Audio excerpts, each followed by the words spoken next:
सर्वमंगलमांगल्यं सर्वकल्याणकारकं प्रधानं सर्वधर्माणां जैनं जयतु शासनम् जैनं जयतु शासनम्।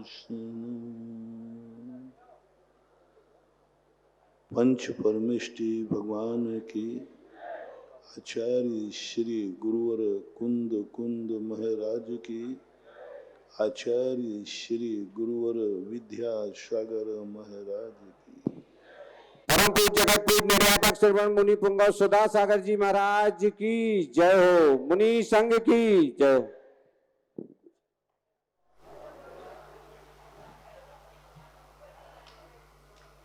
कभी कभी स्वयं की जिंदगी स्वयं के लिए परेशानी का कारण बन जाती है। कभी कभी अपने लोग ही अपनी जिंदगी को दुखदाई बन जाते हैं। कभी कभी अपना किया हुआ भोजन जो स्वास्थ्य के लिए किया था वो बीमारी का कारण बन जाता है। कभी कभी अपने स्वयं की कमाई जीवन का नाश कर देती है। कभी कभी स्वयं का मकान ही स्वयं की मौत का कारण बन जाता है। इस सारी चीजों पर जब हम विचार करते हैं तो व्यक्ति यह नहीं सोच पाता कि आखिर सुख देने वाला कौन है। मेरी जिंदगी ही मुझे दुख दे रही है। मेरा खाया हुआ भोजन ही हमें बीमार कर रहा है। अपने लोग ही हमारे लिए घातक बन रहे। बाढ़ खेत खाने लगे, पंच करे अन्याय। पर जिंदगी में तुम कहाँ सुख पा पाओगे। जो बाढ़ खेत की रक्षा के लिए कर लगाई थी वही बाढ़ खेत को खाने लग जाए, किसान क्या कर सकता है। स्वयं ही व्यक्ति जब स्वयं को उजाड़ने लग जाए तो कौन बचा सकता है। जब स्वयं ही व्यक्ति अपनी ही जिंदगी को उजाड़ने में लगा है उसे कौन बचा सकता है। इसलिए अभी दैनिक प्रश्नों की श्रृंखला में हम सबसे पहले इस बात पर आगाज कर रहे हैं कि एक नियम लेना है कि हम ऐसा कुछ भी नहीं करेंगे जिससे स्वयं की जिंदगी स्वयं के द्वारा बर्बाद हो। दूसरा हमें बर्बाद बहुत कम करता है। दूसरे लोग हमारी जिंदगी में दुख कम पहुंचाते हैं। सबसे ज्यादा व्यक्ति स्वयं अपने हाथों से अपनी जिंदगी बर्बाद करता है। स्वयं नहीं विचार कर पाता कि जब हम अपनी जिंदगी को ही खत्म कर रहे हैं फिर कौन बचाएगा। इसलिए अपदीपो भो, अपदीपो भो। स्वयं का दीपक स्वयं बनो, स्वयं को संभालो। और ऐसे कोई क्रिया अपने 24 घंटे में मत करो, जिससे स्वयं की आत्मा स्वयं के कृत्य पर कांप जाए। दूसरा, हमारे साथ दूसरों से भय लगना अलग चीज है। स्वयं का स्वयं को भय लग रहा है, स्वयं को स्वयं से भय लग रहा है। कई लोगों की जिंदगी ऐसी हो जाती है, उनकी जिंदगी इतनी अच्छी होती, कोई उनकी जिंदगी में कोई डर नहीं, भय नहीं, लेकिन वो स्वयं की जिंदगी से डरते हैं, भय लगता है उनको अपनी जिंदगी से, अपने कृत्यों से। महावीर यही सबसे बड़ा आगाज करते हैं। तुम जिस कार्य को करना चाहते हो करो, लेकिन करते समय, करने के बाद भय तो नहीं आएगा। करते समय, अभी 2 दिन से मैं कह रहा हूं, तुम्हें जो कुछ भी करना है करो, एक प्रश्न का जवाब अपने मन से पूछो। जिस कार्य को कर रहे हो, इस कार्य को करते समय कहीं तुम्हें डर तो नहीं लग रहा है? कहीं कार्य करते समय तुम आजू बाजू तो नहीं देख रहे हो? कौन है जिसका तुम्हें डर लग रहा है? कर तुम रहे हो, दूसरा नहीं डरा रहा है। कोई भूत तुम्हें नहीं डरा रहा है, तुम खुद अपने कृत्य से डर रहे हो। तुम्हें कुछ महसूस हो रहा है। बस सबसे बड़ा पाप दुनिया में वही है, जिस कार्य को करते समय तुम खुद कांप जाओ, तुम्हारी आत्मा डर जाए, तुम्हारे अंदर ऐसा भय पैदा हो जाए, मैं यह कार्य कर तो रहा हूं, लेकिन संकट आ सकता है। मैं कर तो रहा हूं, लेकिन जिंदगी बर्बाद हो सकती है। करने के पहले एक वास्तु का बहुत बड़ा सूत्र है।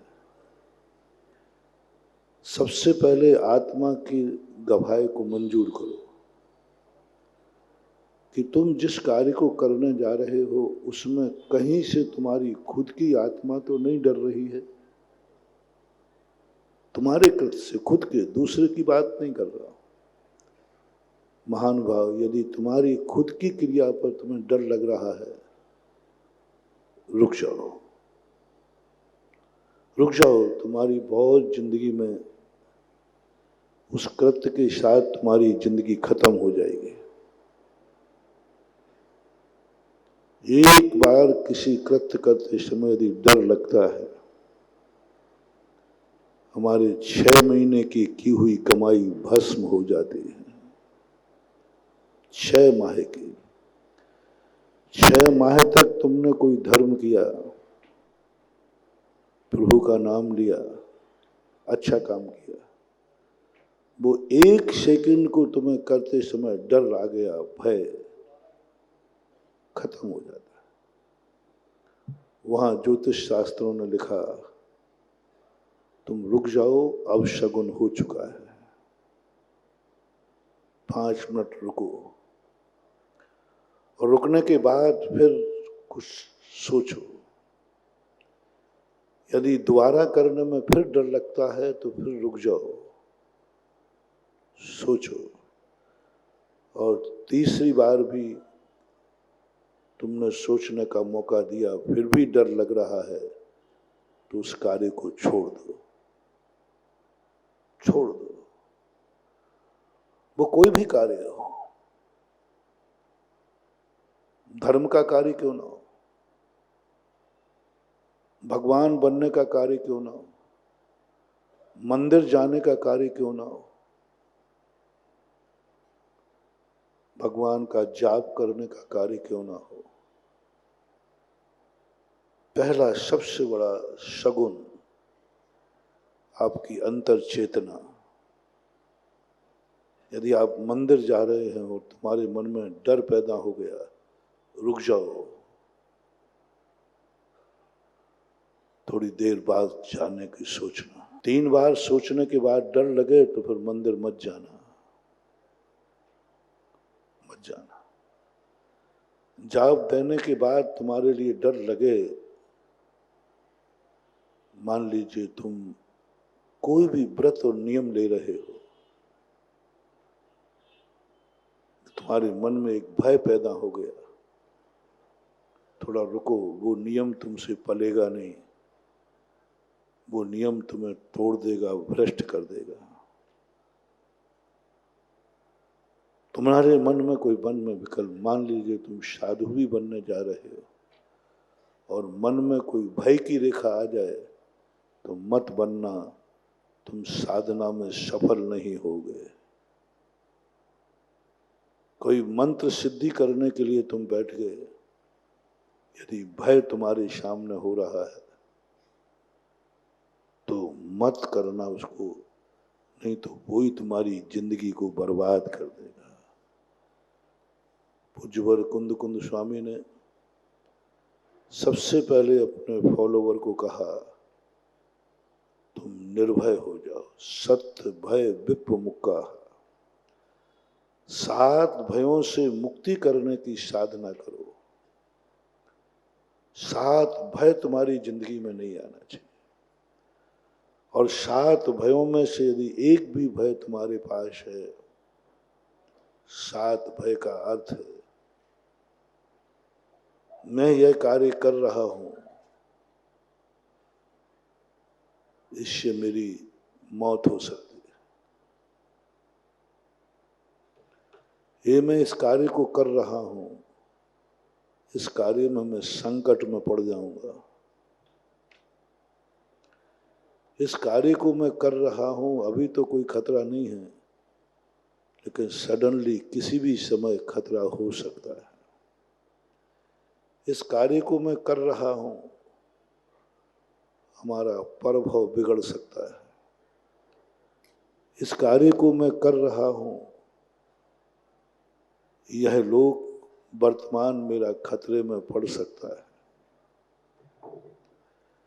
यह कार्य मैं कर रहा हूं, मेरी सुरक्षा नहीं है, अगुप्ती। कार्य करते समय आपको सुरक्षा की जरूरत पड़ रही है और आपको भय लग रहा है। ये 7 भयों से मुक्त होकर जिंदगी का कोई भी कार्य करना, सफलता की ऊंचाइयों पर पहुंचोगे। एक कदम तुम बढ़ाओगे, 10 कदम मंजिल पास आ जाएगी। एक फूल तुम अपनी जिंदगी में लाओगे, गुलदस्ता तुम्हें भेंट में मिलेंगे। 1 रुपया तुम कमाओगे, 100 रुपये का लाभ पाओगे गिफ्ट में। एक कला है जिंदगी जीने की, एक जिंदगी का आनंद। सुबह से शाम तक हम जिंदगी को 24 घंटे भय से ग्रसित रहते हैं।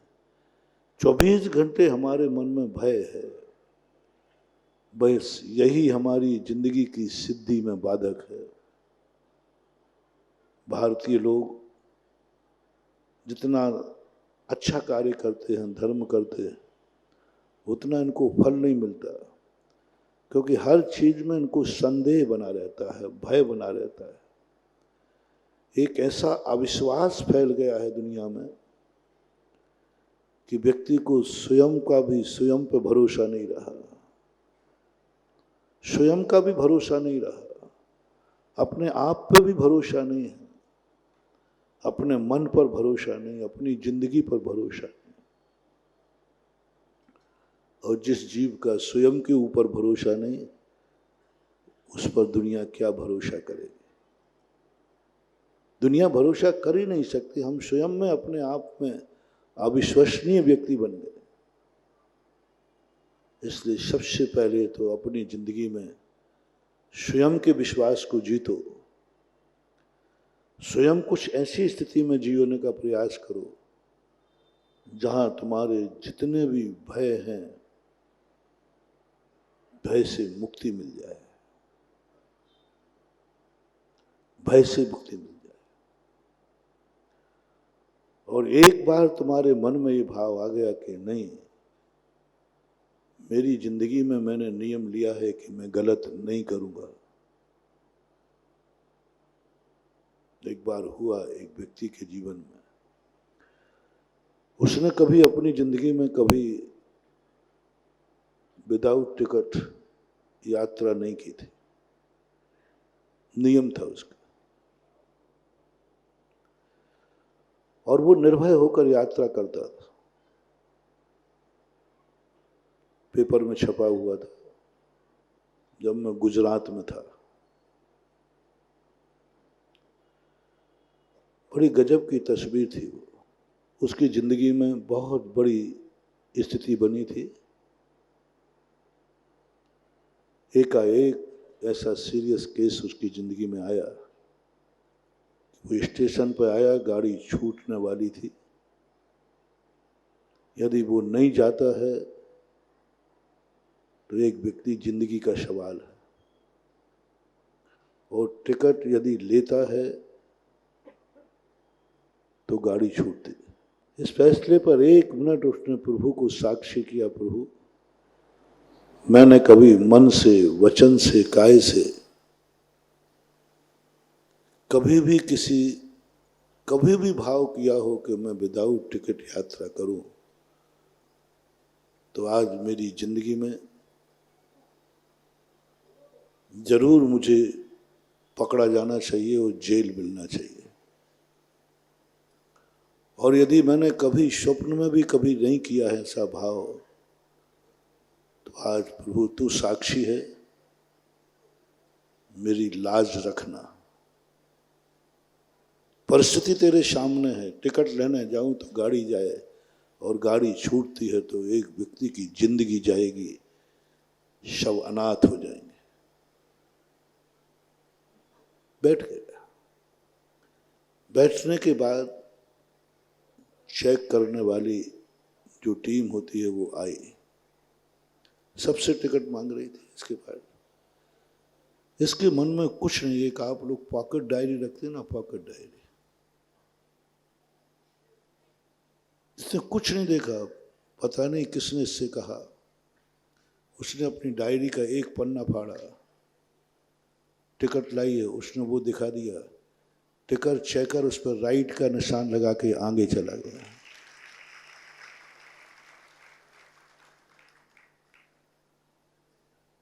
राइट का निशान लगा के आगे बढ़ गया।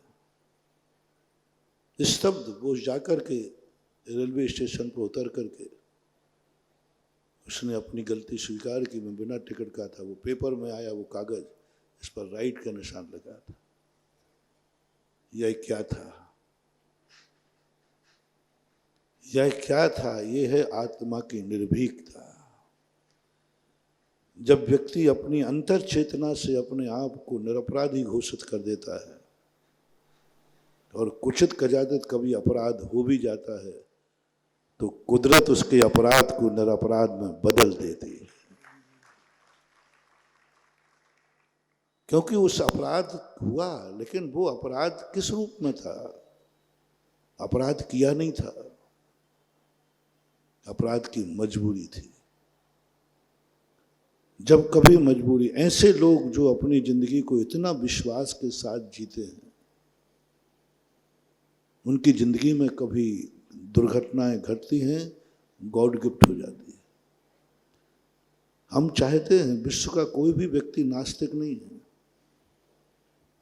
कोई भी व्यक्ति आज तक मैंने दुनिया में किसी को नास्तिक नहीं देखा।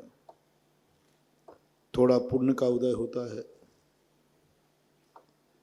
थोड़ा आज वर्तमान में मॉडर्नाइज माइंड वाले जो लोग होते हैं, वो ये कहते हैं कि हम धर्म कर्म को कुछ नहीं मानते, सब बेकार है, सब कुछ नहीं। ये मन चलों की एक फैशन है आजकल के। मन चलों की एक फैशन बन गई है। वो धर्म को, धर्मात्माओं को कुछ नहीं गिनते।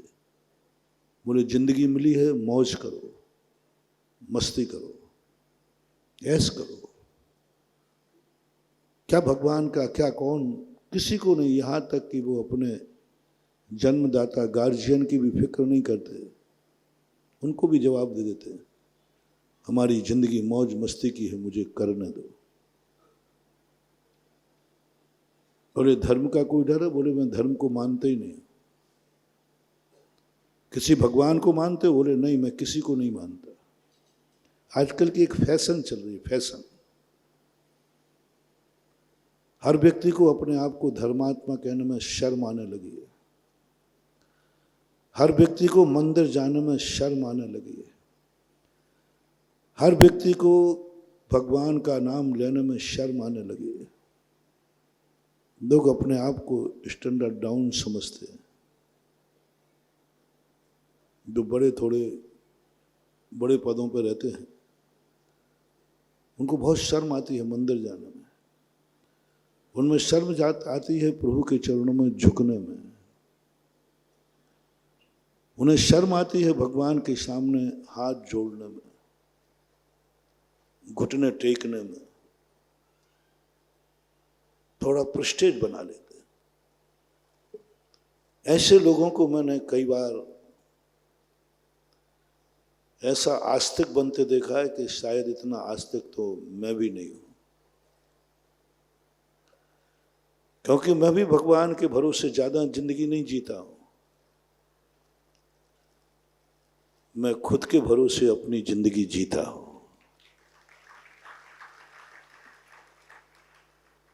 मैं अपनी जिंदगी में कभी नहीं चाहता हूं कि कोई गॉड मेरी जिंदगी में आकर के मेरी रक्षा करे, कोई मेरे रास्तों के कांटे दूर करे। मैं तो भगवान से एक ही आशीर्वाद चाहता हूं कि आप तो मुझे ऐसी साधना का आशीर्वाद दो कि मेरे रास्ते में कांटा आए और जब मैं पैर रखूं तो वो फूल बन जाए।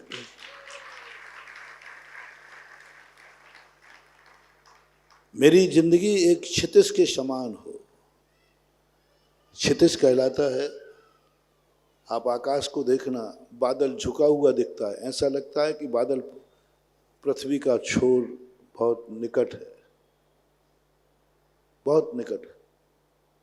लेकिन आज तक कोई भी व्यक्ति क्षितिज को पार नहीं कर पाया। आप आगे बढ़ते जाओगे, क्षितिज कभी रेखा बढ़ती जाएगी। जिंदगी में कितने भी क्षितिज आए, अपने कदमों पर विश्वास होना चाहिए। मेरा कदम जिस तरफ बढ़ेगा, क्षितिज को भी अपना रास्ता बदलना पड़ेगा।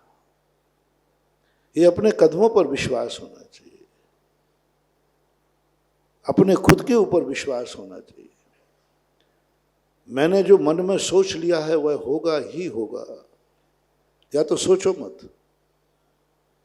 सोच लिया है तो अपने मन पर भरोसा करो। मन तुम्हारा है, उसने कोई सोच दिया है और निर्भय होकर के सोच दिया है तो संदेह मत करना, ये मन तुम्हें सफलता का रास्ता भी दिखाएगा। लेकिन मन में बात आते ही तुम्हें संदेह हो गया, क्या पता होगा कि नहीं, फिर मत समझना, फिर आपका काम होना ही नहीं है। और वो जिस प्रकार के नास्तिकता दिखाते, जब उनकी जिंदगी में कर्मों की मार पड़ती है, जब उनके बुरे दिन आते हैं, तब वो गिड़गिड़ाते हुए पाए जाते हैं। मैंने तो भगवान के ही चरण धोने को कहा था। नहीं साहब, मैं नहीं मानता हूं भगवान को। वे एक दिन गधे के पैर धोते हुए पाए जाते हैं। महानुभाव, दुनिया में दो शक्तियां हैं, एक कर्म और एक धर्म। जो व्यक्ति धर्म के, अपराध तो दोनों में होते हैं, एक धर्म की अदालत में निपटता है और एक कर्म की अदालत में निपटता है। पहला मौका दिया जाता है। तुम ये मत समझना कि संसार में रहने वाला व्यक्ति कभी निरपराधी होगा। अपराध तो होंगे, परिस्थितियां तो तुम्हारी जिंदगी में आएंगी जब भी कभी तुम्हें विदाउट टिकट गाड़ी में बैठना पड़ेगा। तुम नहीं बैठोगे, परिस्थितियां बैठा देंगी। तुम नहीं सही गलत रास्ते पे चलोगे, परिस्थितियां तुम्हें गलत रास्ते पे चलने को बाध्य कर देंगी। तुम अपनी जिंदगी में नहीं चाहोगे। कितनी जिंदगी में ऐसे कार्य होते हैं जिनको हम नहीं चाहते हैं, लेकिन परिस्थिति ऐसी आ जाती है कि करना पड़ता है। वो तो आएगा, वो तो अपराध होगा। ये संसार काजल की कोठरी है। काजल की कोठरी में कैसहू सयानो जाए, लीक लागे पर लागे है। लीक तो लगेगी। ये काजल की कोठरी है संसार। कभी मन तुम्हें,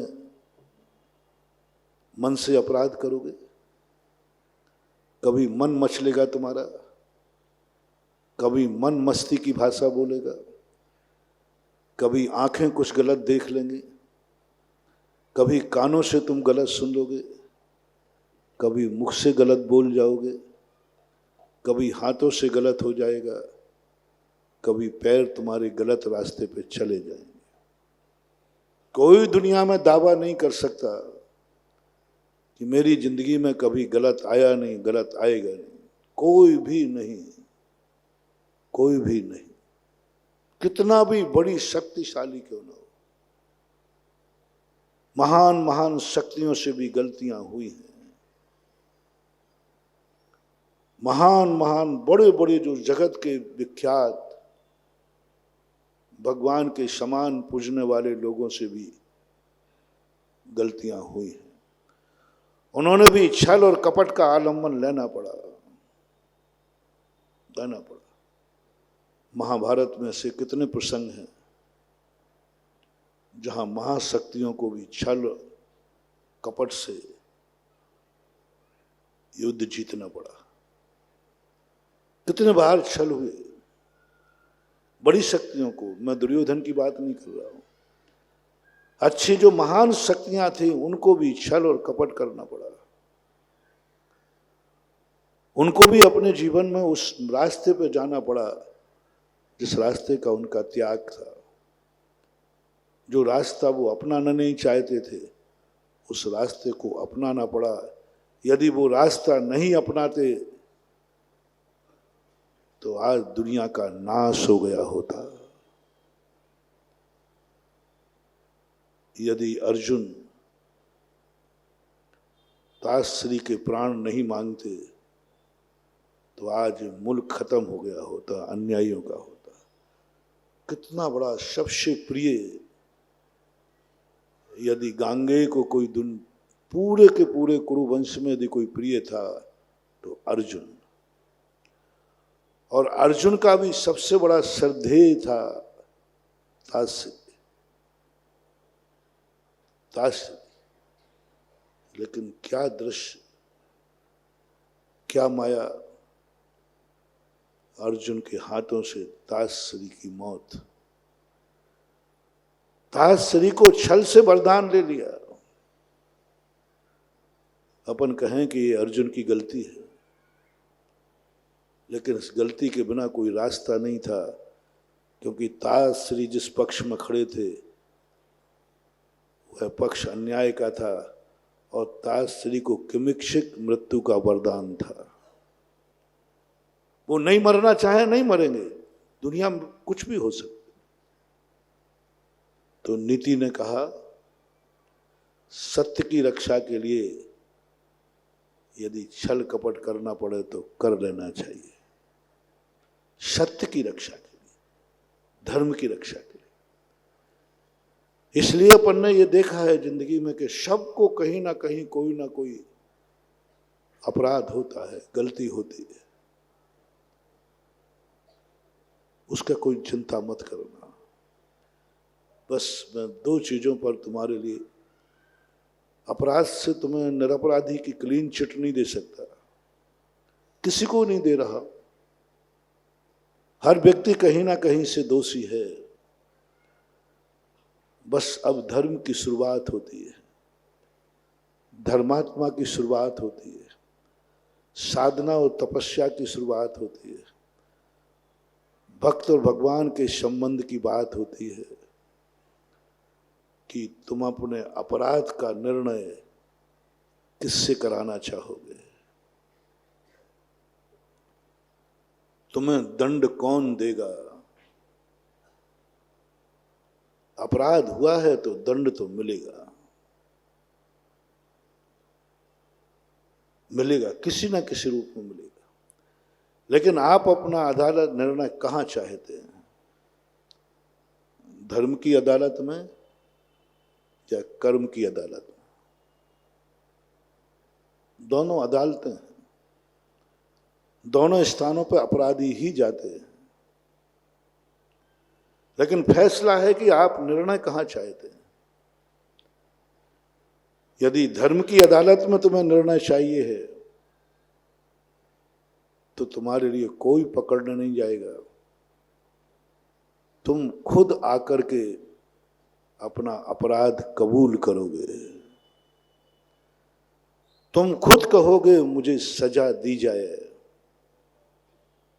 तुम खुद कहोगे मैं इतना अच्छा धर्मात्मा था, सारे जगत के लोग मुझे अच्छा मानते थे, मैं भी अपने आप को अच्छा मानता था, लेकिन इतना अच्छा होकर के भी मैंने ये गलत कार्य किया। महानुभाव, मैंने पहले ही कहा था ना, आप अपनी दृष्टि में क्या है, पहला फैसला करो। आप स्वयं की दृष्टि में क्या है, अच्छे आदमी हैं या बुरे आदमी? 5 मिनट देना, मात्र 5 मिनट सुबह देना या शाम को दे देना, ज्यादा नहीं मांगूंगा, ओनली 5 मिनट्स, बस सुबह उठते समय या शाम को। तुम्हारी दृष्टि में तुम क्या हो, तुम्हारी दृष्टि में तुम्हारी कितनी इज्जत है, तुम्हारी दृष्टि, खुद की पहचान करो। हम सोचते हैं दुनिया में हमारी क्या इज्जत है, वो इज्जत नहीं कहलाती महानुभाव, वो तो हम किसी भी की आंखों में धूल झोंक सकते हैं। दुनिया की नजरों से गिरना गिरना नहीं कहलाता, दुनिया की नजरों में उठना उठना नहीं कहलाता है। तुम खुद की नजरों में क्या हो, आत्म परीक्षण, अपदीपो भव, अपदीपो भव। एक बार 5 मिनट देना है आपको, सुबह दे देना, शाम को दे देना। सुबह दे दें थोड़ा सा, क्योंकि आप दुनिया में जाएंगे, पूछता है भगवान, पूछता है गुरु, बताओ बेटा तुम्हारी दृष्टि में तुम कैसे हो। दूसरे की दृष्टि में कहोगे तो आप ब्लेम लगा दोगे, महाराज वो हमारे संबंध में गलत सोचता है, मैं ऐसा नहीं हूं, दुनिया करे। लेकिन मैं पूछता हूं कि आपकी अपनी दृष्टि में तुम क्या हो, तुम्हारी दृष्टि क्या है,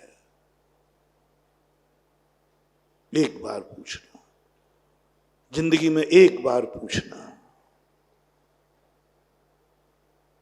एक बार। चलो आज मैंने मौका दिया है, कल 10 लाक्षण पर्व शुरू होने वाला है।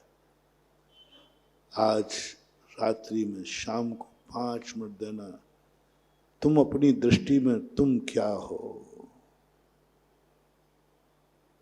तुम्हारी दृष्टि में तुम्हारी इज्जत क्या है, तुम अपनी दृष्टि में तुम कितने उठे हुए हो, तुम्हारी जिंदगी में कीमत कितनी है तुम्हारी खुद की। यदि तुमने कहा मैं अच्छा आदमी कह सकते, फिर मैं पूछूंगा, तुम्हारा गुरु पूछेगा तुमने अपने आप को अच्छा क्यों कहा। तुम कह सकते हो महाराज जी मैं अच्छा हूं, अभी किसी से भी पूछूंगा सब कहेंगे महाराज जी मैं बहुत अच्छा आदमी हूं। कई लोग कह देते हैं महाराज जी देखो आप तो जानते हो मैं, मेरे से कभी गलत होता ही नहीं, हाँ मान लेता हूँ, मैं तो मान लूंगा, क्योंकि कोई बड़ी बात नहीं है अच्छा होना।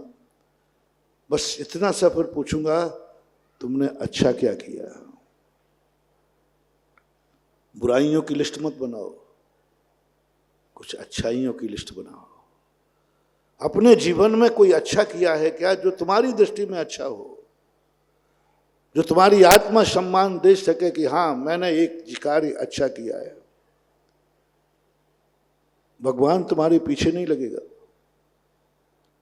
गुरु तुम्हारे पीछे नहीं लगेगा, धर्म के पास कोई नौकर चाकर नहीं है तुम्हारे पीछे लगा दे। अप्य दीपो भव, धर्म अपने धर्मात्मा को पहचानता है। बताओ तुमने अच्छा कार्य क्या किया? आज से डायरी मेंटेन करो, 24 घंटे में एक अच्छाई लिखना है आपको। बहुत सरल होमवर्क दे रहा हूं, इसका फल बहुत अच्छा बताऊंगा, बहुत अच्छा फल मिलेगा तुम्हें सुबह से शाम तक। बस अधिक लिखो तो ठीक है, शाम तक कोई एक अच्छाई लिखना है डायरी में। किसी से पूछना मत, जो तुम्हारी आत्मा गवाह दे कि मैंने आज 24 घंटे में एक अच्छा कार्य किया है, जिस कार्य को करने में मुझे किंचित मात्र भी भय नहीं लग रहा है, कोई डर नहीं, कोई विकल्प नहीं, कोई नहीं। मुझे लग रहा है जो कार्य मैंने किया है इससे मेरी इज्जत बढ़ेगी, जो कार्य मैंने किया है इससे मेरा सुख बढ़ेगा, ये जो मैंने कार्य किया है इससे मुझे सम्मान मिलेगा, यह कार्य जो मैंने किया है मैं बहुत ऊंचाइयां छूंगा, आज मैंने अच्छा कार्य किया है। एक दिन की एक अच्छाई लिखोगे, साल भर की 365 अच्छाइयां हो जाएंगे। एक साल में तुम बहुत अच्छे आदमी बने। एक अच्छे, ओनली एक। 99 तुम बुराई करना। अपनी जिंदगी में एक शाम को सोते समय एक बार तो प्रभु के कह दो, प्रभु मैं बहुत पापी हूं, मैं बहुत पापी हूं, लेकिन एक अच्छा कार्य मैंने किया है। मोटिवेशन। जब बहुत बड़ा पापी कोई व्यक्ति एक अच्छा कार्य करता है तो उसके 100 पाप माफ कर दिए जाते हैं एक अच्छाई में। ध्यान रखना। यदि तुम्हारी जिंदगी में ये आया, भगवान मैं तो बहुत पापी हूं, मेरा मन, मेरा सब कुछ मेरा बुरे है, मैं बहुत बुरा हूं, लेकिन मैं एक अच्छा कार्य है, तो बहुत बड़ा माफीनामा है इस दुनिया में। धर्म की अदालत में, प्रभु की अदालत में बहुत माफीनामा है। यदि तुम्हारे 100 कार्यों में एक कार्य अच्छा है और 99 कार्य बुरे हैं, सब माफ कर दिए जाएंगे। 99 पाप तुम्हारे माफ हो जाएंगे। और यदि तुमने कहा कि मैं बहुत अच्छा आदमी हूं, बहुत अच्छा आदमी हूं, और आपने 100 कार्यों में 99 कार्य अच्छे किए हैं, एक कार्य आपने बुरा किया है, तो 99 कार्य सब कोई कीमत नहीं होगी, एक की होगी। अब बोलो तुम अच्छे आदमी हो या बुरे आदमी?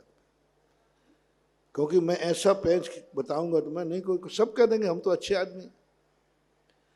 अच्छे आदमी आपको घोषित होना है तो उसका, अच्छे आदमी का कंसेप्ट क्या होगा, क्या सिद्धांत है?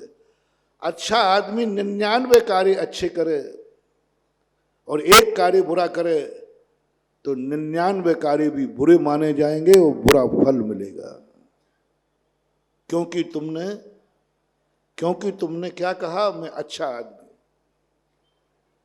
जब जब तुमने अपने आप को अच्छा आदमी कहा, भगवान के सामने, गुरु के सामने, अपने माँ बाप के सामने, XY दुनिया के सामने, कि मैं अच्छा आदमी, महान भाव, बहुत रिक्सी काम है। अपने आप को अच्छा आदमी घोषित करना बहुत रिक्सी है, बहुत रिक्सी है। दोनों के फायदे सुनना। आज तक कोई व्यक्ति, मैं यही सोचता था, इतने बड़े बड़े लोग भगवान के सामने जाते, अच्छे अच्छे लोग, वो अपने आप को पापी कहते। धर्मराज जैसा अपने गुरु के सामने कह उठा। जब धर्मराज से कहा जाओ, दुर्योधन से कहा जाओ, दुर्योधन को दिया कि जाओ इस दुनिया में एक सज्जन ढूंढ के लाओ। वो सारी दुनिया में घूमने के बाद एक सज्जन नहीं ला पाए। बोले साहब कहीं सज्जन नहीं। बोले भाई ललितपुर चला जाता। तुमने कहा गया था साहब, ललितपुर में भी कोई सज्जन नहीं मिला। तो अंत में गुरु ने कहा यदि कोई सज्जन नहीं मिला तुझे तो मैं तेरे सामने खड़ा हूं, इतना ही कह दे गुरुदेव आपके अलावा कोई सज्जन नहीं है। तो सावधान रहना, दुर्योधन ने नहीं कहा। दुर्योधन ने नीची गर्दन कर दी। गुरुजी डांटोगे तो नहीं? बोले नहीं डांटूंगा। बोले आप भी सज्जन नहीं हैं। द्रोणाचार्य ने मस्तक नीचे झुका लिया। जिसकी दुनिया में गुरु भी सज्जन नहीं है, दुनिया में कोई सज्जन नहीं है, ये बात तो ठीक है क्योंकि वो दुर्योधन था। क्योंकि वो दुर्योधन था, उसके जन्म लेते ही सामने गधा बोला था। दुर्योधन का जब जन्म हुआ था ना, तो राजमहल के सामने गधा रोया था, गधा बोला था। तो जोशियों ने कहा था जिंदगी में कभी ये अपनी अकल से काम नहीं करेगा, और हुआ यही। चलो ये तो ठीक है, दुर्योधन की बुराइयां तो अपन ने बहुत सुन ली।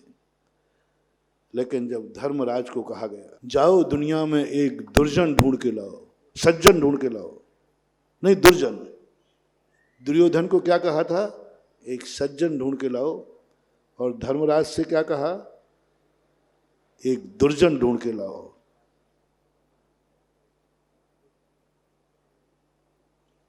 दुर्योधन दुर्जन था ना, तो उसको सज्जन खोजने की बात कही। परीक्षा थी, एग्जाम था। धर्मराज सज्जन थे, उनको एक दुर्जन ढूंढने की बात कही। वो सारी दुनिया में घूम के आए। बोले गुरुदेव कहीं दुर्जन में नहीं लें। अरे बोले भाई ललितपुर गया था कि नहीं? धर्मराज ने कहा ललितपुर भी गया था, लेकिन वहां भी कोई दुर्जन नहीं मिला। टेक टू ऑर्डर, गुरु का आदेश है दुर्जन लेके दो। तुझे इस सारी दुनिया में दुर्जन नहीं मिला? कोई ऐसा युग कौन सा आ गया जब दुर्जन नहीं हो? अरे सतयुग में दुर्जन थे। रावण सतयुग में ही था, कंस सतयुग में था, हिरण्याकश्यप ये सब सतयुग में थे। तुझे कोई दुनिया में दुर्जन नहीं मिला? आज्ञा का पालन होना चाहिए। बोले साहब हो जाएगा गुरुदेव, आज्ञा का पालन हो जाएगा। बोले कहाँ हो जाएगा? तुझे दुनिया में तो कोई दुर्जन मिला ही नहीं। बोले मिल गया। बोले कहाँ है? बोले आपके सामने मैं खड़ा हूं ना। बुरा जो देखन में चला, बुरा न मिलिया कोई, और जो दिल खोजो आपनो, मुझसे बुरा न कोई।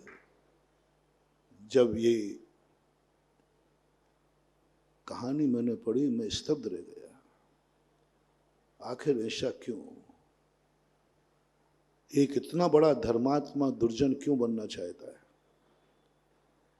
आज इतना बड़ा धर्मराज जिसका नाम है, वो दुर्जन क्यों बनना चाहता है? नहीं मिला था दुनिया में दुर्जन, तो नहीं मिलता। आज गुरु के सामने दुर्जन प्रस्तुत हो रहा है। बहुत बड़ा मोटिवेशन है महानुभाव, अपनी जिंदगी में बहुत बड़ी शिक्षा देगा ये वाच। फिर मैंने जहां देखा हर मंदिरों में जितने भक्त होते हैं वे भगवान के सामने अपनों को पापी कहते हैं। प्रोपतित पावन में अपावन, सारे मंदिरों में देखो, कोई व्यक्ति अच्छे भक्तों की बात कर रहा हो, अच्छे भक्त देखो भगवान के सामने जाकर अपने आप की बुराई करते। जो देखो वो भगवान के सामने बुराई करता है, मैं बुरा आदमी हूं, मैं पापी आदमी हूं, मैं यो। मैंने क्या तमाशा है? भगवान के सामने तो अच्छा बनने की प्रयास करो। गुरु के सामने आए तो गुरु के सामने यही बात। अच्छे आदमी बड़ों के सामने हमेशा कहते भैया मैं तो कुछ भी नहीं हूं, अकिंचित करो। सब कुछ उन्होंने किया, और जब किसी ने प्रशंसा की, बोले भाई आप गलत प्रशंसा कर रहे हो, मैंने कुछ नहीं किया, मैं तो बहुत छोटा आदमी हूं। मुनियों को देखा, साधु संतों को देखा, वे भी जब भगवान के सामने पहुंचते हैं तो अपने आप को यही कहते हैं मैं बहुत अच्छा हूं, मैं बहुत अच्छा साधु हूं। नहीं, मैंने इसकी खोज की, कई वर्षों के बाद इसका रहस्य सुना। अच्छे आदमी अपने से बड़ों के सामने अच्छा क्यों नहीं बनना चाहते? अच्छे आदमी दुनिया में अपने आप की अच्छे की घोषणा क्यों नहीं करना चाहते? क्या कारण है? अच्छे हैं वो, लेकिन फिर भी अपने आप को अच्छा नहीं कहना चाहते। कोई बुरा कार्य नहीं करते, लेकिन फिर भी अपने आप को अच्छा नहीं कहते। दुनिया उन्हें अच्छा मानती है कि आप बहुत, सारी दुनिया अच्छा मान रही है कि धर्मराज सबसे अच्छा आदमी है, बहुत अच्छा व्यक्तित्व है। धर्मराज तो धर्मराज थे, फिर भी धर्मराज क्यों ये चूक कर रहे हैं? धर्मराज ये गलती क्यों कर रहे हैं? सारी दुनिया उन्हें सज्जन मान रही है, गुरु महाराज भी उसको सज्जन मान रहे हैं, और स्वयं की आत्मा भी सज्जन मान रही है, क्योंकि उसने दुर्जन का कोई काम ही नहीं किया। फिर भी जब बोलने की बारी आई तो अपने आप को दुर्जन किया। बहुत वर्षों के खोजने के बाद ये शोध हुआ कि जब भी बड़ों के सामने, जब भी न्यायालय के सामने, जब भी अदालत में, जब भी दुनिया के सामने तुम अपने आप को पापी कहोगे, देशी कहोगे, मैं बहुत पापी हूं, मेरा सब कुछ पापमय है, मैं सबसे बुरा आदमी संसार का मैं हूं, बुरा जो देखन में मिला बुरा न मिलिया को, जो दिल खोजो आपनो मुझसे बुरा। जैसे ये शब्द तुम कहोगे, अब तुम्हें ज्यादा मेहनत नहीं करना। तुमने अपनी प्रस्तुति क्या दी? संसार का सबसे बुरा आदमी हूं। अब आपको बहुत बड़ा मोटिवेशन दे रहा हूं बंधु, तुम्हें बस एक अच्छा कार्य करना है और तुमसे जितनी भी बुराइयां हैं सब माफ कर दी जाएंगी, एक अच्छे करने। क्योंकि बुरा आदमी एक अच्छा कार्य कर दे। बहुत पहले की घटना है, जब डाकुओं का आत्मसमर्पण हुआ था, उस समय होम मिनिस्टर थे प्रकाश चंद्र सेठी, मिनिस्टर थी इंदिरा गांधी। बड़ी बहस हुई इस पर, आतंक था चंबल की घाटियों में, आदि में, इनको कैसे काबू किया जाए। प्रकाश चंद्र सेठी ने कहा एक ही तरीका है, यदि अच्छे डाकू होंगे जो धर्म की अदालत में अपना फैसला कराना चाहेंगे, उनको मौका दिया जाए। एक राष्ट्र की अदालत होती है, कोर्ट होता है, कोतवाली होती है, थाना होता है, एक मंदिर होता है, एक धर्म की अदालत होती है। एक बार इन डाकुओं की परीक्षा की जाए कि इनके अंदर धर्म है कि नहीं, और ये धर्म की अदालत में फैसला चाहते हैं या कोर्ट की अदालत में। तो इंदिरा गांधी ने कहा कि बोले डाकू लोग क्या धर्म जाने, इनके जीवन में क्या धर्म है, ये क्या धर्म, यदि धर्मात्मा होते तो डाकू क्यों बनते।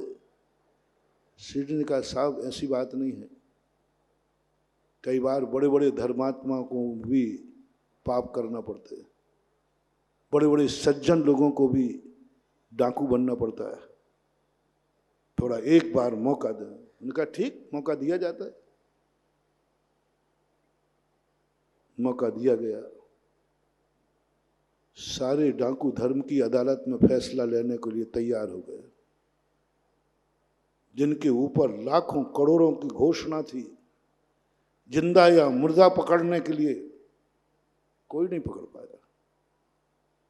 बहुत बड़े बड़े डाकू मलखान सिंह, डाकू मूरत सिंह, डाकू पूजा सिंह, माधव सिंह, ऐसे बहुत बड़े बड़े डाकू थे उस समय। इन डाकुओं को कोई नहीं पकड़ पाया। सरकार अरबों रुपया खर्च कर चुकी है। जैसे हुआ, देखना बहुत मजेदार चीज है। जैसे ये घोषणा की कि धर्म की अदालत में फैसला चाहते हो तो स्वयं समर्पित हो जाओ, तुम्हारे सारे गुनाह माफ कर दिए जाएंगे। अच्छा राजा जो अपराध कर चुके हैं उसकी चिंता नहीं हो सकता, आगे अपराध न होवे इसका चिंता करता है। इसलिए नीति बनाई गई, जो ये लोग कर चुके अपराध वो कर चुके, लेकिन भविष्य में आगे ना हो, इसलिए धर्म की अदालत खोली गई। बहुत बड़ा फैसला था ये। फैसला बहुत समय पहले होते थे। ये फैसला बहुत बड़ा, सारा विश्व इसमें, जब ये घोषणा भारत की हुई, सारा विश्व का कानून दहल गया था। सारे विश्व के जितने भी कानून मंत्री थे, कानून वकील थे, मजिस्ट्रेट थे, सारे मजिस्ट्रेटों का दिमाग एकदम हो गया, ये भारत ने क्या घोषणा कर दी कि डाकुओं को जितने अपराध किए सब अपराध माफ कर दिए जाएंगे यदि धर्म की अदालत में समर्पित हो गए। बहुत निंदा हुई थी इसकी, बहुत बहुत निंदा हुई थी विश्व के अंदर। जितनी अदालतें थी, जितने कानून थे, सब ने कहा ये गलत हो रहा है, डाकुओं को, अपराधियों को इस प्रकार की छूट देना ठीक नहीं। मैंने भी जब ये सुना था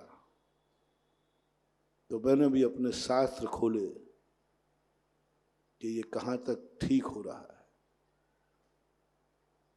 जब शास्त्र के पन्नों को पढ़ा तो शास्त्रों के पन्नों पर तो यही लिखा था, कितना भी बड़ा अपराधी क्यों ना हो, यदि वो निर्णय धर्म की अदालत से चाहता है तो उसके सारे अपराध माफ कर दिए जाएंगे। मैंने धर्म के बहुत अदालत बहुत पढ़े, मैंने बहुत शब्द को मैंने पढ़ा। मैंने कि देखें धर्म के पन्नों पर सैकड़ों हजारों महान से महान पापी जैसे ही धर्म की अदालत में जाकर के अपने आप को समर्पित किया, सारे गुनाह माफ कर दिए। एक बार श्री राम लक्ष्मण सबके साथ बैठे थे, विभीषण शरण में आ गया था। रामचंद्र जी ने कहा यदि रावण ने भली बहुत बड़ा अपराध किया है,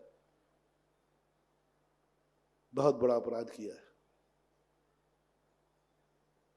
लक्ष्मण को भी शक्ति मारी है, विदेही को उठा के ले गया, जघन्यतम अपराध था, लेकिन गजब वो वाच, आज भी रावण यदि धर्म की अदालत में, हे विभीषण आप जैसी शरण में आ जाए तो मैं उसके सारे गुनाह माफ करूंगा और उसे भी गले लगाऊंगा।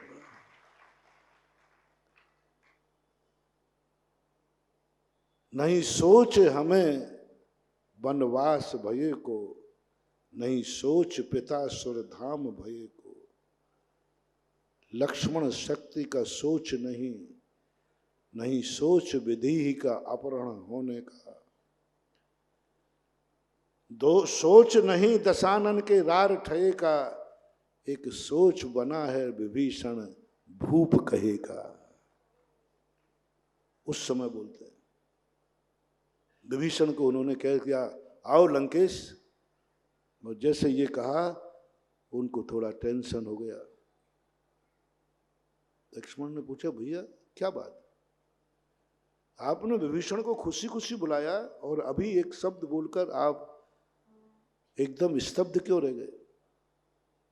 बोले लक्ष्मण मैं मर्यादा पुरुषोत्तम हूं, मैंने लंकेश कह दिया है विभीषण को, और कल के दिन यदि रावण भी मेरी शरण में आ गया तो मैं उसका लंका का राज्य नहीं छीन पाऊंगा, फिर मैं विभीषण को कहाँ का राजा बनाऊंगा। अयोध्येश कह देता तो 14 वर्ष बाद में अयोध्या का राजा बना देता, लेकिन यदि रावण शरण में आ गया तो फिर क्या होगा।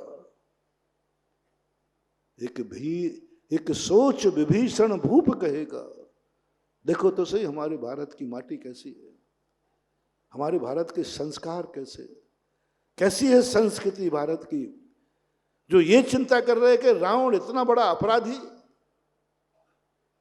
और उसको भी माफ करने की सोच रहे हैं, उसको भी गले लगाने की बात सोच रहे हैं, उसके संबंध में चिंता कर रहे हैं। काश यदि वो आ गया तो क्या सूली चढ़ा देंगे लेकिन नहीं, आ गया तो फिर मैं उसके लंका का राज्य नहीं छीनूंगा, मैं उससे युद्ध नहीं करूंगा, कितना ही बड़ा पापी क्यों ना हो। धर्म की अदालत में यदि आता है तो उसके सारे अपराध माफ हो जाते हैं। डाकुओं ने धर्म की अदालत में फैसला मंजूर किया, और आप सबको मालूम है कितने बड़े खूंखार उन्होंने अपराध किए थे, कितने खूंखार, लेकिन कोई केस नहीं चला। पूरे गांव को 16 लोगों को एक साथ मौत के घाट उतार दिया था। तो एक लेडीज डाकू हुई है कोई, फूलन देवी, एक साथ लाइन से खड़े होकर भूंज दिया था, जिसकी सजा मात्र फांसी थी। और जब वो धर्म की अदालत में न्याय मांगा तो उसके सारे अपराध माफ करके भारत की जनता ने उस पापी, जिसने इतना बड़ा जघन्यतम पाप किया हो, जघन्यतम पाप, एक साथ अपराध मार दिया था, फांसी के अलावा कुछ नहीं था। सारे भारत ने इतना माफ किया कि लोगों ने एक बार वोट देकर उसे सांसद बना दिया। इतनी बड़ी अपराधन देश की राजा बन जाए। सांसद एक पद होता है, विधायक को सांसद याद किया जाए। लोगों ने जिताया, भारी बहुमत से जिताया, और हर व्यक्ति को मालूम था कि ये वो पापन है जिसने एक गांव की निरीह हत्या की थी। धर्म की अदालत में फैसला चाहोगे तो फूलन जैसे देवी के अपराध भी तुम्हारे माफ कर दिए जाएंगे। जब उनसे पूछा कि तुमने ऐसा, देखो कैसे धर्मात्मा डाकू थे वो, क्या कह रहा हूं मैं, अभी तुमने सुना होगा धर्मात्मा साधु, अब मैं किन की बात कर रहा हूं, धर्मात्मा डाकू। इतने की हत्याएं करने वाला धर्मात्मा डाकू, धर्मात्मा पापी, धर्मात्मा पापी, पापी धर्मात्मा नहीं।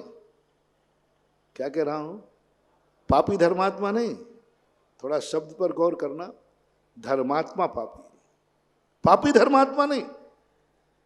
पापी को धर्मात्मा बनने का कोई अधिकार नहीं है, लेकिन धर्मात्मा पापी बन जाए तो उसके लिए रास्ता है। पापी धर्मात्मा नहीं, धर्मात्मा पापी बन जाए।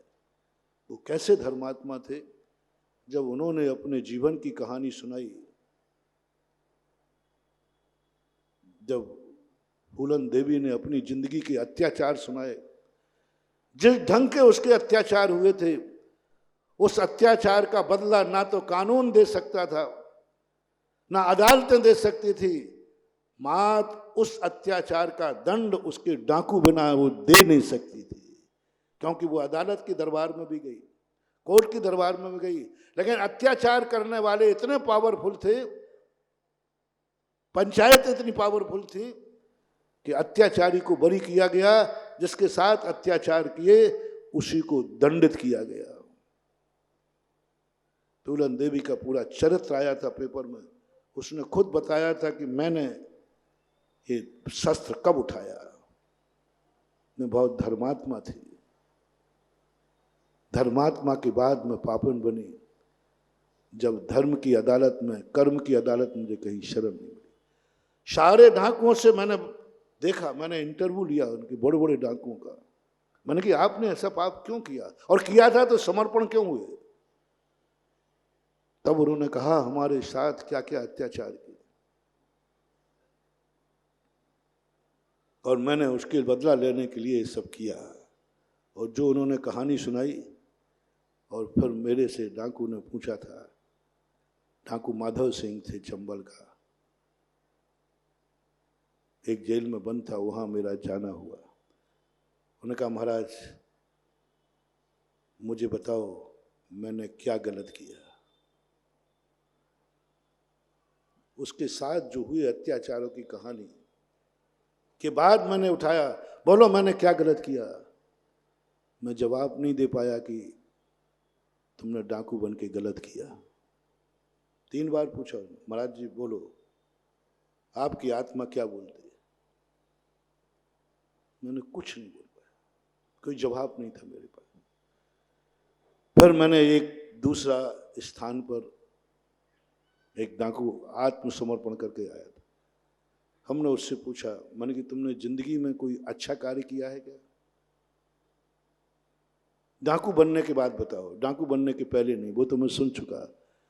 डाकू बनने के बाद कोई अच्छा कार्य किया है क्या?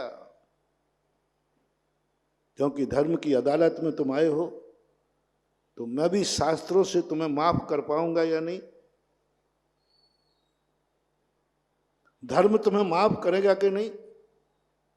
परमात्मा के दरबार में तुम्हें माफ होगा? कोई अच्छा कार्य किया है क्या तुमने? तुम डाकू हो, तुम पापी हो, तुमने कितने लोगों को लूटा, कितनों को सताया। इस जिंदगी में कोई अच्छा कार्य किया है कि नहीं?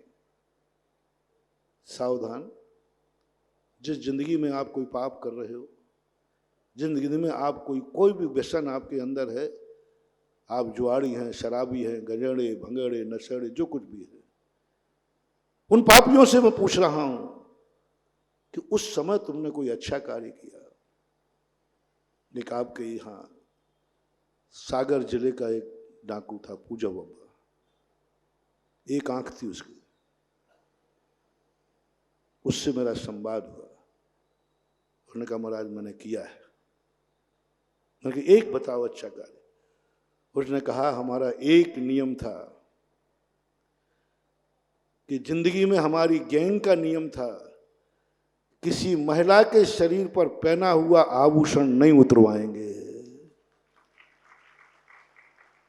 कितना भी सोना चांदी पहना हो, नारी जाति को नहीं छुएंगे, नारी जाति का सुहाग नहीं लूटेंगे।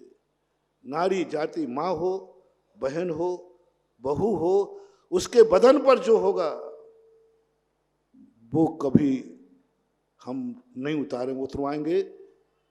और यदि मेरे डाकू ने किसी नारी को छू लिया, हम वहीं उसको शूट कर देते। उसने नाम बताया, हमारे 2 डाकुओं को वहीं डाका डालते समय उसने एक महिला के छू लिया था मात्र, उसको हम वहीं शूट करके आए थे। बस एक नियम हमारी जिंदगी में अच्छा हुआ कि मैंने कभी नारी जाति का सुहाग नहीं लूटा, मतलब उसका आभूषण नहीं लूटे, कभी उसके लिए इस प्रकार की वो नहीं किया। और किसी का मंगल सूत्र आज तक, यदि हमारे चोरी किए हुए माल में मंगल सूत्र मिलता था, मैं उसको छोड़ के आता था। मैं मुस्कुरा गया, मैंने कि इसके सारे अपराध माफ हो जाएंगे, क्योंकि इसने एक अच्छा डाकू होकर, पापी होकर एक अच्छा कार्य कर रहा है। ये बहुत, एक अच्छा ही काफी है रे पापियों को जिंदगी में। इसलिए कह रहा हूं 24 घंटे में सोने के पहले एक अच्छा कार्य करके सोया करो, दिन भर के 99 पापों पर माफीनामा मिल जाएगा। पाप तो तुम छोड़ नहीं पाओगे, तुम करोगे, बस एक अच्छाई जिंदगी में पाल लो, कोई एक अच्छाई। जैन दर्शन में एक अंजन चोर की कहानी आती है। एक अच्छाई के कारण से उसको ध्यान रखना, वो सच्चाई पे कभी दाग मत लगने देना, वो नियम को कभी टूटने, मरो तो मर जाओ लेकिन वो नियम नहीं टूटना चाहिए जो तुमने लिया है, जो अच्छाई तुम्हारे पास है। अंजन चोर जैसा महान अपराधी, खूंखार अपराधी, और माफ कर दिया गया और निरंजन बन गए। ऐसे कितने डाकू हैं जो अच्छे कार्य करें। इसलिए मैं आपसे कह रहा हूं, आप बोलो। आज पता चला कि जितने बड़े लोग हैं, धर्मराज हैं, धर्मराज ने ये क्यों किया? गुरु के सामने अपने आप को अपराधी घोषित किया, गुरु के सामने अपने आप को बुरा घोषित किया। क्यों किया? मात्र एक कारण था, क्योंकि संसार में गलतियां तो होंगी, और अपने आप को अपन पापी घोषित कर देंगे तो कोई एक अच्छा कार्य कर लेंगे तो सारी गलतियां माफ हो जाएंगी। अब अच्छे की कहानी सुन लो। यदि तुमने कहा बड़ों के सामने, भगवान के सामने, गुरु के सामने कि मैं बहुत अच्छा आदमी हूं, बहुत अच्छा आदमी हूं, मेरे में कोई दुर्गुण नहीं है, और तुमने 99 अच्छाइयां की हैं और एक चूक हो गई तो 99 अच्छाइयों पर क्या फिर जाएगा? पानी। और बुरे आदमी यदि तुमने अपने मुंह से कहा और 99 गलतियां की, एक अच्छाई की, तो 99 किस में बदल जाएंगी? अब बोलो, आप लोग अच्छे आदमी हैं कि बुरे आदमी? कम सुनता हूं मैं, थोड़ा और जोर से बोलो ना। हाँ, अब टेप हो गया आपका।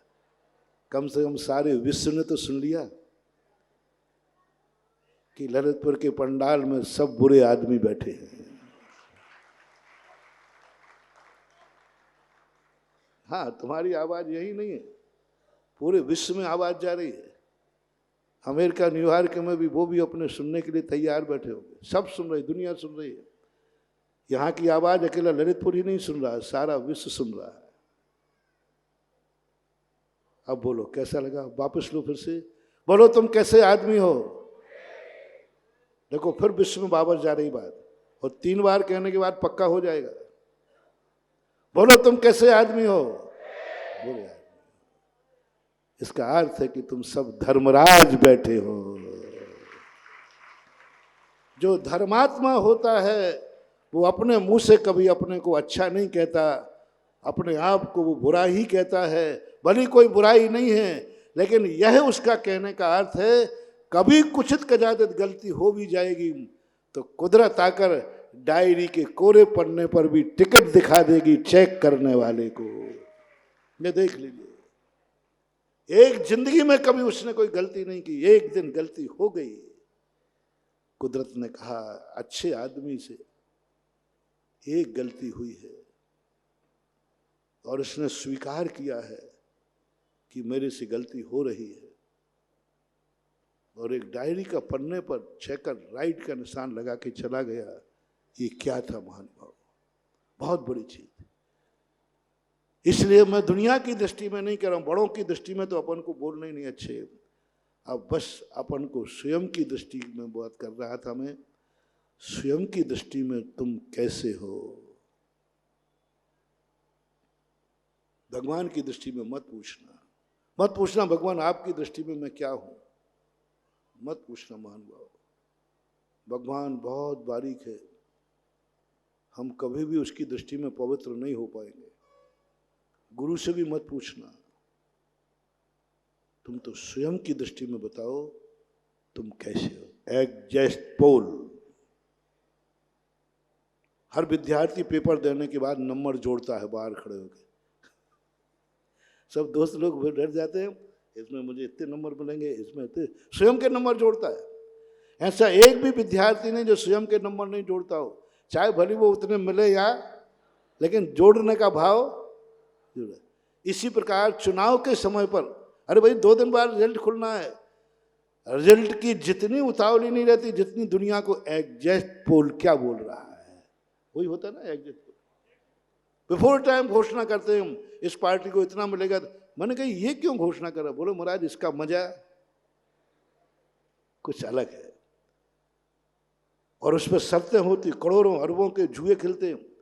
एग्जैक्ट पोल जो होता है उसका एक अलग आकर्षण हो रहा है। इसलिए आज मैं तुमसे एग्जैक्ट पोल कहलाता हूं। भगवान की दृष्टि में तुम कैसे हो, भगवान से मैं पूछ लूंगा। गुरु की दृष्टि में कैसे हो, वो गुरु पूछ लेगा। आप पड़ोसी की दृष्टि में कैसा हो, मैं पड़ोसी से पूछ लूंगा। आप माँ बाप की दृष्टि में कैसे हो, मैं माँ बाप से पूछ लूंगा। दुनिया की दृष्टि में आप एग्जैक्ट पोल स्वयं की दृष्टि में क्या हो। आपने अपना पेपर देने के बाद कितने नंबर जोड़े हैं? पेपर देने के बाद बाहर आए ना ऑडिटोरियम से, एग्जाम हॉल से, अब आपने उसके बाद तुमने अपने नंबर कितने जोड़े हैं? आपका ये पंडाल ऑडिटोरियम मान लीजिए एग्जाम हॉल, यहाँ से जाने के बाद हर व्यक्ति को अपना चेक करना है आप अपनी दृष्टि में कितने नंबर वाले हैं। कहा था ना मैंने 24 घंटे में 5 मिनट दिया करो, 5 मिनट दिया करो। पेपर देने के बाद थोड़ा सा पेपर को पुनः पढ़ो और याद करो तुमने उत्तर क्या दिया था।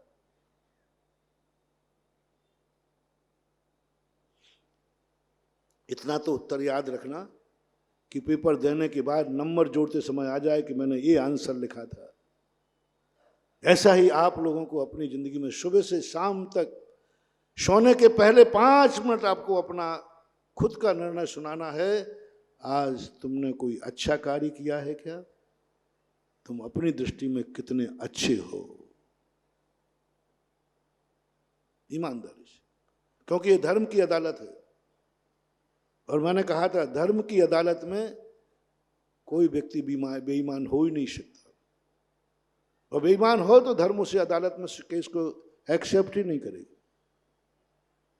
धर्म की अदालत वही है जहां व्यक्ति स्वयं आकर अपने आप को घोषित करता है कि मैं अपराधी हूं। बल्कि और बड़ा धर्मात्मा वो होता है कि अपराध नहीं करने के बाद भी कहता है कि अपराधी मैं हूं। इसकी 2 कैटेगरी करता हूं, 3 कैटेगरी करता हूं धर्म की अदालत की। फर्स्ट, जो ने अपराध नहीं किया है लेकिन स्वयं जाकर के अपराध स्वीकार करता है दुनिया के खातिर। 16वीं शताब्दी में राजस्थान में आमेर एक बहुत बड़ी गद्दी रही है वहां पर, और उसके बाद जयपुर की बसन हुआ।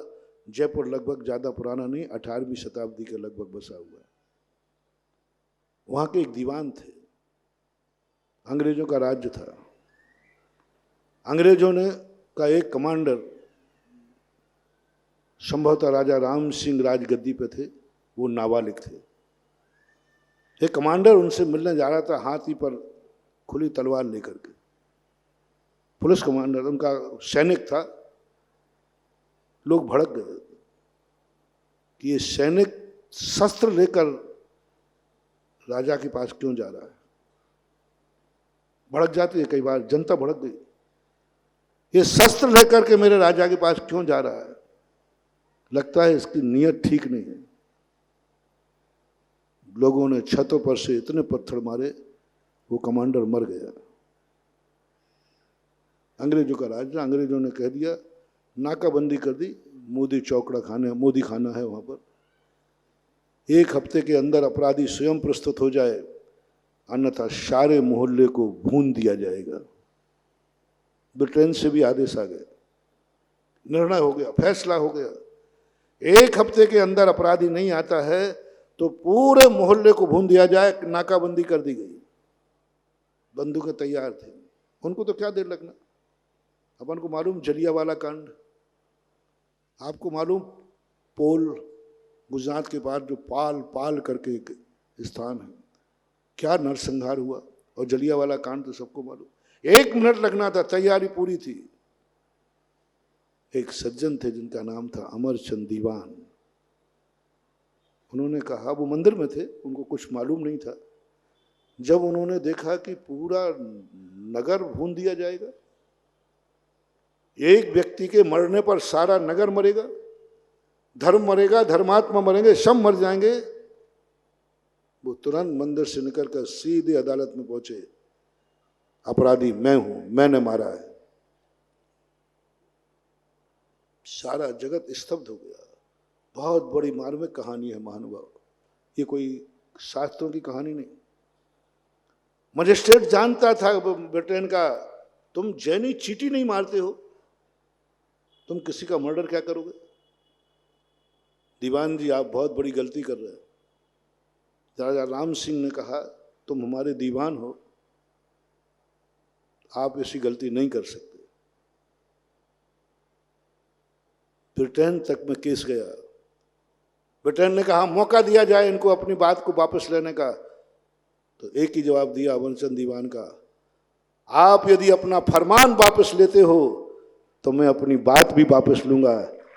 मैंने कहा फरमान तो वापस नहीं होगा, क्योंकि जिसको मारा है उस पर संगीन अपराध की स्थिति है। तो मैंने कहा अमरचंद दीवान भी अपना वापस नहीं लेगा, मैं खुद कबूल कर रहा हूं मैंने मारा है।